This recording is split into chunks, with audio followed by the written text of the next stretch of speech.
بسم اللہ الرحمن الرحیم۔ ناظرین، میں ہوں احسان علی اور آپ دیکھ رہے ہیں میرا یوٹیوب چینل ٹوڈے وتھ احسان علی۔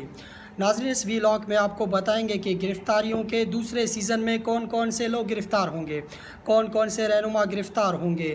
پھر اس ویلاگ میں آپ کو بتائیں گے کہ خان صاحب نے جو رات کو قوم سے خطاب کیا، اس خطاب میں جذباتی ہو کر انہوں نے قوم کو کیا کہا، اس سے متعلق بھی آپ کو آگاہ کریں گے۔ اور پھر آپ کو بتائیں گے کہ گھر کے بھیدی نے لنکا کیسے ڈھا دی۔ ناظرین، اس سے متعلق بھی آپ کو آگاہ کریں گے اور بتائیں گے کہ شہریار آفریدی اس وقت کس حالت میں ہیں۔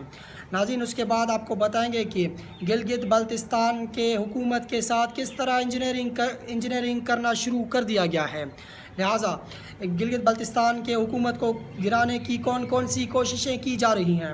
سب سے پہلے اپنے پہلے نیوز پر آتے ہیں۔ آپ کو بتائیں کہ گرفتاریوں کے دوسرے سیزن میں کون کون سے رہنماؤں کو گرفتار کیا جائے گا۔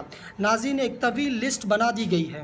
اس لسٹ میں ان تمام تر لوگوں کے نام شامل کر دیے گئے ہیں جنہوں نے اب تک پریس کانفرنس نہیں کی، جنہوں نے اب تک پی ٹی آئی نہیں چھوڑا، انہیں گرفتار کیا جائے گا اور ان کو قید بامشقت میں رکھا جائے گا تاکہ وہ لوگ پی ٹی آئی کو چھوڑ سکیں اور وہ مجبور ہو کر پی ٹی آئی چھوڑیں۔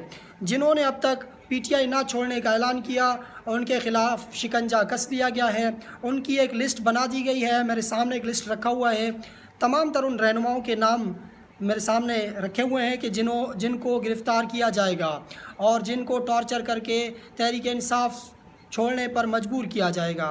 سب سے پہلے آتے ہیں ان تمام تر لوگوں کے نام آپ کو بتائیں کہ جن لوگوں کو گرفتار کرنے کا ایک پلان بنا دیا گیا ہے۔ ٹاپ پر سب سے پہلے ہے فروخ حبیب، جنہوں نے اب تک عمران خان صاحب کا ساتھ چھوڑنے سے انکار کیا ہے۔ ان کے بعد ہیں زرتاج گل، عرفان اللہ نیازی، ثناء اللہ چینا، محسن لغاری، چودھری بلال احمد، محبوب سلطان، صاحبزادہ نذیر سلطان، اون عباس پپی، احمد چٹا، ابراہیم خان اور اعجاز الحق۔ ناظرین، اعجاز الحق کو بھی گرفتار کیا جائے گا۔ اعجاز الحق جو ضیاء الحق کے بیٹے اور انہوں نے اپنا ایک پارٹی بنایا ہوا تھا، وہ چند ماہ پہلے انہوں نے اپنے پارٹی کو پی ٹی آئی میں ضم کیا تھا، اسی وجہ سے اب اعجاز الحق کے خلاف بھی گھیرا تنگ کیا جائے گا۔ اور ابھی تک اعجاز الحق نے یہ کلیئر نہیں کیا کہ وہ اپنے اصلی پارٹی میں ہیں یا پھر وہ پی ٹی آئی کے ساتھ ہیں، عمران خان کے ساتھ ہیں، لہٰذا ان کے خلاف بھی گھیرا تنگ کیا جائے گا۔ ان کے بعد سبطین خان، جو کہ خان صاحب کے مشکل وقت میں انہوں نے ساتھ دیا تھا، وہ پنجاب اسمبلی کے سابق اسپیکر بھی ہیں، ان کے خلاف بھی گھیرا تنگ کیا جائے گا۔ ناظرین، یہ وہ لوگ ہیں جو کہ اس وقت اس جو 9 مئی کا واقعہ ہوا اس میں یہ شامل بھی نہیں تھے، یہ لوگ لاہور میں موجود بھی نہیں تھے، پھر بھی ان کے خلاف گھیرا تنگ کیا جا رہا ہے۔ ان کے خلاف ایک منظم طریقے سے انہیں گرفتار کیا جائے گا اور پھر انہیں مجبور کیا جائے گا تاکہ یہ پی ٹی آئی چھوڑ دیں۔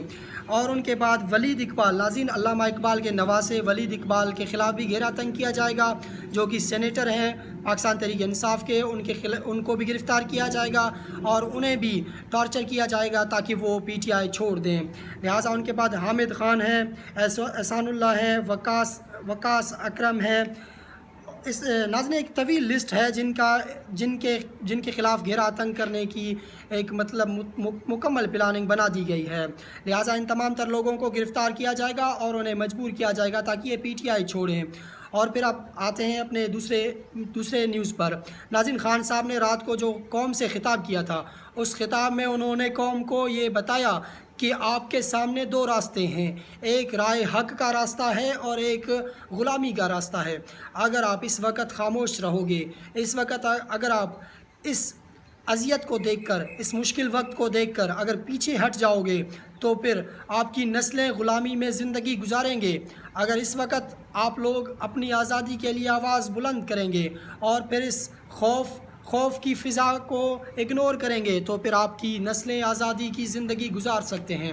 خان صاحب نے بتایا کہ میرے سامنے یہ جو 2 راستے ہیں، ان میں سے ایک راستہ بالکل آسان ہے، ان میں سے جو ایک راستہ ہے وہ راستہ اگر میں اختیار کر لوں تو اس راستے میں مجھے کوئی بھی تکلیف نہیں پہنچے گی، وہ ہے ظلم و ان لوگوں کے سامنے اگر میں ہاتھ باندھ کے یوں کھڑا ہو جاؤں، میں سلنڈر کر جاؤں تو وہ لوگ مجھے معاف کر دیں گے اور پھر میری زندگی آسانیوں میں تبدیل ہو جائے گی۔ میں کبھی بھی ظلم کے سامنے نہیں جھکوں گا۔ انہوں نے اپنے قوم کو بھی بتایا کہ اب آپ نے بھی ظلم کے سامنے نہیں جھکنا۔ انہوں نے مثال دیے، انہوں نے بتایا کہ کوفہ کے میدان میں جب کوفہ کے لوگوں نے حضرت امام حسین کا ساتھ کیوں نہیں دیا؟ انہوں نے اس وجہ سے ساتھ نہیں دیا کہ انہوں نے ظلم و بربریت سے خوفزدہ ہو کر انہوں نے ہتھیار ڈال دیے۔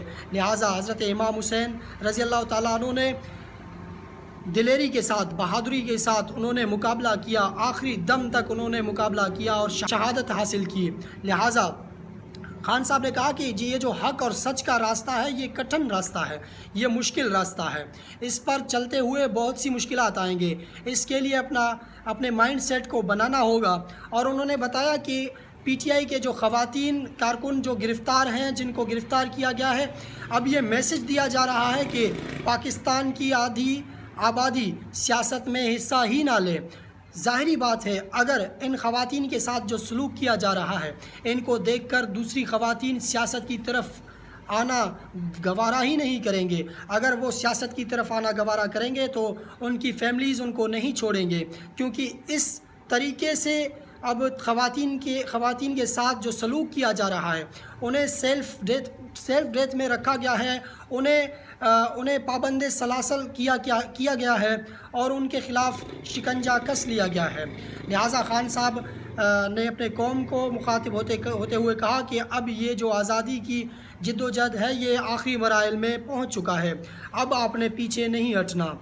ناظرین اب آتے ہیں دوسرے نیوز پر، گھر کے بیدی نے کس طرح لنکا ڈالی۔ ناظرین مفتاح اسماعیل نے ایک اہم انکشافات کیے ہیں۔ انہوں نے بتایا کہ ملک ڈیفالٹ کرنے جا رہا ہے۔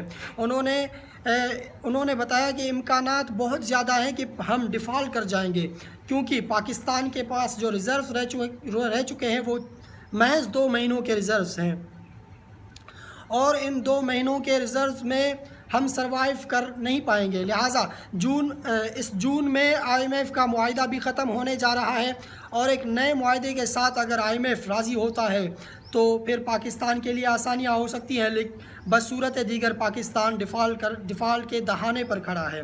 جبکہ معیشت کو اچھی طریقے سے جاننے والے حماد اظہر انہوں نے بھی بتایا کہ پاکستان کے اوپر ڈیفالٹ کے خطرے ہیں، جبکہ پاکستان ڈیفالٹ کرنے جا رہا ہے۔ لہٰذا شہریار آفریدی بھی اس وقت مشکل میں، جب ایک کیس سے رہا ہو جاتے ہیں تو دوسرے کیس میں دھرے جاتے ہیں۔ ناظرین شہریار آفریدی کا ایک بازو بالکل مفلوج ہو چکا ہے اور وہ کام نہیں کر رہا، پھر بھی شہریار آفریدی کو جیسے ہی اڈیالہ جیل سے رہائی ملی اس کے بعد شہریار آفریدی کو پھر گرفتار کیا گیا اور انہیں 15 دن کے لیے نظر بند کر دیا گیا۔ لہٰذا ان کے علاوہ علی محمد خان ہے، علی محمد خان بھی اس وقت گرفتار ہیں۔ علی محمد خان پریس کانفرنس کرنے سے انکار کر رہے ہیں، بار بار انکار کر رہے ہیں، اسی وجہ سے ابھی تک علی محمد خان کو پابند سلاسل رکھا گیا ہے۔ لہٰذا اس کے بعد اگر دیکھا جائے یاسمین راشد ہے، جنہوں نے اب تک پریس کانفرنس سے انکار کیا ہے، اور وہ ایک کینسر کے مریضہ بھی ہیں، انہیں پھر بھی گرفتار کیا گیا ہے، اور ان کا ایک ویڈیو وائرل بھی ہوا تھا۔ انہوں نے کور کمانڈر ہاؤس کے باہر کھڑے ہو کر انہوں نے لوگوں کو منع کیا کہ اندر نہیں جانا، باہر احتجاج کرنا ہے، پرامن احتجاج کرنا ہے، پھر بھی ان کے خلاف متعدد کیسز بنائے گئے ہیں۔ لہٰذا خان صاحب آج اسلام آباد کے لیے بھی روانہ ہو چکے ہیں، اور وہاں پر متعدد کیسوں میں ان کی پیشی ہے، ان پیشیز میں وہ حاضر ہو کر اپنے لیے ضمانت کے لیے وہ رجوع کریں گے عدالت سے۔ اور ان کے بعد آپ کو بتائیں گے کہ گلگت بلتستان کے حکومت کے خلاف شکنجہ کس لیا گیا۔ جی ہاں، گلگت بلتستان کے اسمبلی کے اسپیکر کے خلاف تحریک عدم اعتماد کا قرارداد جمع کروا دیا گیا ہے، جبکہ یہ ان کے اپنے ہی رہنماؤں کے توسط سے یہ تحریک عدم اعتماد جمع کروایا گیا ہے۔ ناظرین گلگت بلتستان میں بھی وہی انجینئرنگ کی جا رہی ہے جو کہ آزاد کشمیر میں کیا گیا تھا، جہاں پر تحریک انصاف کے حکومت کو ختم کر کے ایک جوائنٹ حکومت بنایا گیا تھا۔ اسی طریقے سے اب گلگت بلتستان کی حکومت کو بھی ختم کر کے وہاں پر پی ڈی ایم اپنی حکومت لانا چاہ رہا ہے۔ ناظرین اگر یہ ویڈیوز آپ کو پسند آئے ہوں تو ہمارے یوٹیوب چینل کو سبسکرائب کرنا مت بھولیے گا۔ شکریہ، اللہ حافظ۔